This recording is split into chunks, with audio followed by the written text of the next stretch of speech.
Hello guys! Welcome to my YouTube channel. Ngayon ay tuturuan ko kayo kung paano mag-download ng Netflix. Una, pumunta lang tayo ng ating Google Play Store. Ayan, then kapag nandito na tayo sa ating Google Play Store, then makikita nyo naman dito yung search, which is eto. Then i-click lang natin yung search. Then kapag na-click na natin yung search, then pansin nyo naman sa taas yung search bar, which is eto. Then kapag nakita nyo na, i-click lang natin yan. Then, i-type lang natin dito, Netflix.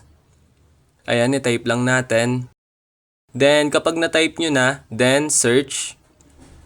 Then, lalabas dito yung Netflix, which is eto, kung makikita nyo naman. Then, pansinin nyo sa tapat niya, may nakasulat na install, which is eto. Then, i-click lang natin yung install.